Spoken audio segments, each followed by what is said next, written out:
नमस्कार. अध्यात्म म्हणजे नेमकं काय? एखाद्या शांत, एकांत खोलीत बसून केलेली साधना, की लोकांच्या गर्दीत उतरून त्यांच्या मदतीसाठी पुढे केलेला हात?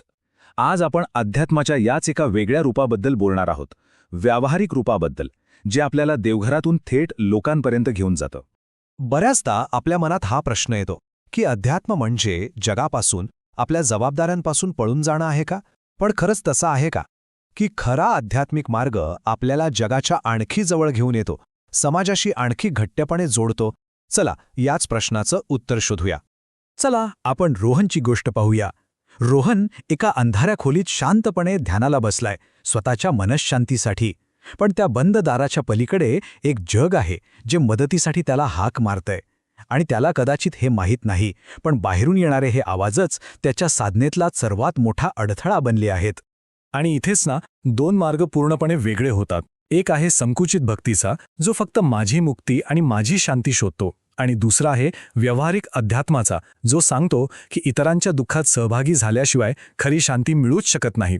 हा खरं तर मीपासून आपण सर्वपर्यंतचा एक खूप मोठा प्रवास आहे. आणि मग एक साधा पण खूप खोल प्रश्न उभा राहतो, जी भक्ती फक्त स्वतःपुरती मर्यादित आहे ती देवापर्यंत पोहोचेलच कशी? हा एकच विचार रोहनच्या अनेक वर्षांच्या साधनेला मुळापासून हादरवून टाकण्यासाठी पुरेसा आहे. आणि याच विचारात या संपूर्ण गोष्टीचं सार दडलेलं आहे. खरा अध्यात्म म्हणजे पळ काढणं नाही, तर जबाबदारी स्वीकारणं. जगापासून दूर जाणं नाही, तर जगाला आपलंसं करणं. आणि मग तो एक क्षण येतो जो रोहनचं आयुष्य कायमचं बदलून टाकतो. त्याच्या जुन्या विचारांच्या भिंती कोसळतात आणि एका नव्या जागृतीचा, एका दिव्य प्रकाशाचा उदय होतो. जरा कल्पना करा, रोहनच्या डोळ्यासमोर त्याच्या त्या बंद खोलीच्या भिंती ढासळत आहेत. आणि त्यातून आत येणारा प्रकाश कसला आहे? तर एका सोनेरी मशालीचा, सेवेच्या मशालीचा. तो आता त्या लहान खोलीत नाही, तर एका विशाल जगात उभा आहे, जिथे प्रत्येकजण मदतीची वाट पाहत आहे. आता रोहनला आलेला हा अनुभव काही पूर्णपणे नवीन नाहीये. ही तीच जागृती आहे जिचा संदेश पंडित श्रीराम शर्मा आचार्य यांनी 1959 सालीच दिला होता. त्यांनी तेव्हाच सांगितलं होतं की खरं अध्यात्म हे पूजापाठ किंवा कर्मकांडात नाही, तर समाजासाठी केलेल्या प्रत्यक्ष कृतीमध्ये आहे. आणि यातूनच तो एक सुंदर विचार समोर येतो की देव शोधायला आपल्याला कुठे मंदिरात जायची गरजच नाहीये. तो तर प्रत्येक गरजू आणि दुःखी माणसाच्या रूपात आपल्या समोर उभा आहे. म्हणूनच लोकांची सेवा करणं हीच देवाची खरी पूजा आहे. आणि गंमत म्हणजे या सेवेतून फक्त दुसऱ्यांचं भलं होतं असं नाही. जेव्हा आपण इतरांच्या चेहऱ्यावर हसू आणतो, तेव्हा आपल्या आत्म्याला जी समाधान मिळतं ना, त्याची तुलना कशाशीच होऊ शकत नाही.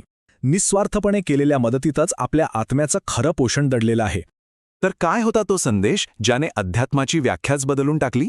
चला थेट त्या ऋषींचे शब्दच ऐकूया, जे आजही तितकेच महत्त्वाचे आणि समर्पक आहेत.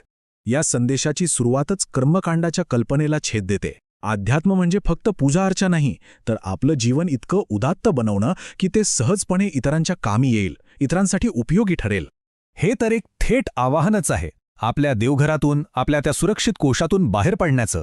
कारण देव जर कुठे सापडणार असेल, तर तो त्याच्या सर्वश्रेष्ठ निर्मितीमध्ये म्हणजेच माणसामध्ये सापडेल.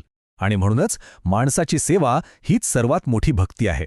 मग प्रश्न येतो की ही सेवा करायची कशी? मार्ग अगदी सोपा आहे. आपल्याकडे जे काही आहे, ज्ञान, संपत्ती किंवा वेळ, त्यातला अगदी छोटासा भाग जरी आपण गरजूंच्या भल्यासाठी वापरला, तर तीच सर्वात प्रभावी आणि देवाला आवडणारी साधना ठरू शकते. आणि शेवटी या सगळ्या विचारांचं सार फक्त एका वाक्यात समावलेलं आहे: नरसेवा हीच नारायण सेवा. प्रत्येक माणसात देवाला पाहणं आणि त्याची सेवा करणं, यापेक्षा मोठं अध्यात्म दुसरं असूच शकत नाही. तर मग जेव्हा अध्यात्माची ही खरी ओळख पटते, तेव्हा काय घडतं? जेव्हा सेवा करणं हेच खरं सुख वाटू लागतं, तेव्हा आयुष्याला कोणता नवीन अर्थ मिळतो? पाहूया. आणि हा आहे आपला नवीन रोहन. आता तो एकांतवासात नाही, तर लोकांच्या गर्दीत आहे, त्यांच्यापैकीच एक बनून. त्याच्या हातातली सेवेची मशाल आता फक्त त्याला नाही, तर आजूबाजूच्या सगळ्यांच्या आयुष्यात प्रकाश पसरवत आहे. तो स्वतः आता एक सकारात्मक बदल घडवणारी शक्ती बनला आहे. आणि इथेच आपल्याला आपल्या आत्म्याच्या मूळ स्वभावाची ओळख पटते. दुसऱ्यांची मदत करणं हे काही ओझं किंवा कर्तव्य नाही आहे, तर ते आपल्या आत दडलेल्या आनंदाच्या झऱ्याला मोकळं करण्यासारखं आहे. सेवा ही आपल्या खऱ्या स्वरूपाला जागं करण्याची एक किल्लीच आहे, असं समजा. तर मग या संपूर्ण चर्चेतून आपण काय शिकलो? पहिलं, खरी भक्ती ही प्रार्थनेत नाही तर कृतीत दिसते. दुसरं, देव मंदिरात नाही तर प्रत्येक गरजू माणसात आहे. तिसरं, फक्त स्वतःसाठीच जगलेलं आयुष्य खरं तर व्यर्थ आहे. आणि चौथं, खरा आनंद तेव्हाच मिळतो जेव्हा आपण इतरांच्या आनंदाचं कारण बनतो. आणि जाता जाता एक प्रश्न आपल्या सगळ्यांसाठी. आपल्या प्रत्येकाच्या आयुष्यात अशी कोणती बंद खोली आहे, अशी कोणती बंधनं आहेत ज्यांच्या भिंती पाडून आपल्याला बाहेरच्या जगात मदतीसाठी जाण्याची गरज आहे? यावर नक्की विचार करायला हवा.